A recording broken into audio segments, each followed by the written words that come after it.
Mä olen Dealers Oyn toimitusjohtaja ja olen syntynyt Helsingissä ja kun mä olin 2 vuotta vanha, niin mä muutin Englantiin.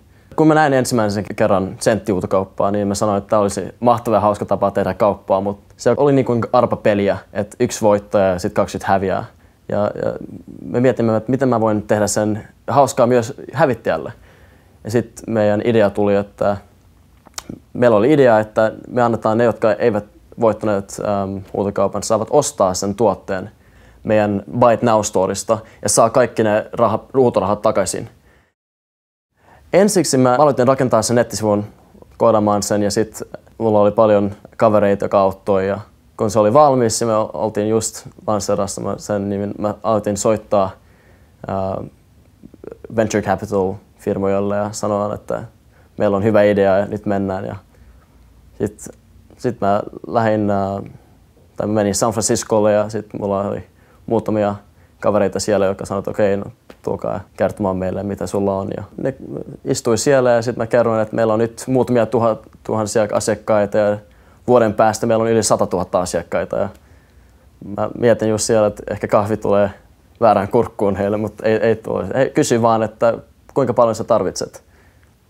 Ja sitten me saatiin 500 000 euroa riskipääomaa ja sitten nyt ollaan jo saatu 1 miljoonaan ja ollaan kasvanut tosi nopeasti nyt muutaman vuoden kuluttua. Yli 50% meidän liikevaihdosta tulee nyt Buy It Now storilta. Se on moraalinen juttu, mutta myös se on tosi hyvä business decision nyt. Jos me katsomme, että me ollaan myynyt näitä huutoja bids ja sitten meillä ollaan meidän Buy It Now storin kautta myynyt näitä tuotteita, niin se Buy It Now myynti on kasvanut niin nopeasti, että se on paljon isompi osa meidän firmasta tai liikevaihdosta verrattuna tähän senttihuutokauppamalliin. Mutta se on se kombinaatio, joka tekee sit sen, että se on voittajalle hauskaa, mutta sitten myös jos sä et voita, niin sit sä voit aina ostaa sen ja se on ihan riskittömän. Bidder tai osallistuja dealership, meidän käyttäjät, niin yli 50% meidän asiakkaat voittavat huutokauppaa.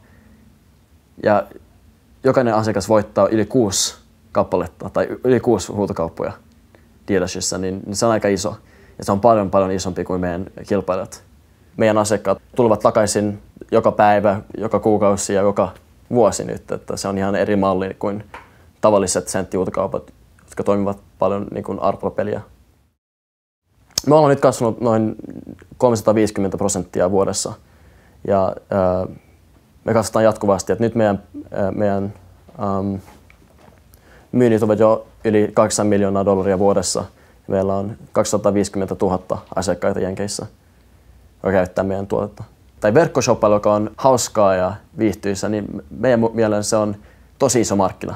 Ja se kasvaa niin nopeasti. Me luotaan, että se on $10 miljardin markkina jo muutaman vuoden kuluttua Jenkeissä. Me ollaan nyt 4. Yhdysvalloissa ja me kasvataan nopeammin kuin markkina ja ne muut 3. Me halutaan totta kai kasvaa ja olla sen markkinan kärkessä.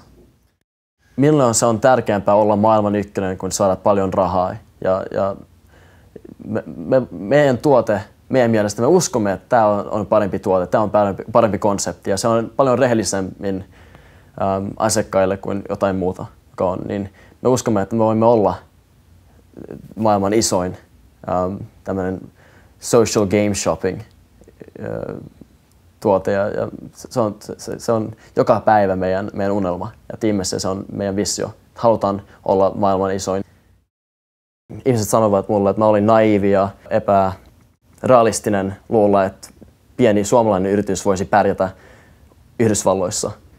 Ne toiset firmat siellä, heillä oli 100 kertaa enemmän markkinointibudjettia kuin meillä oli.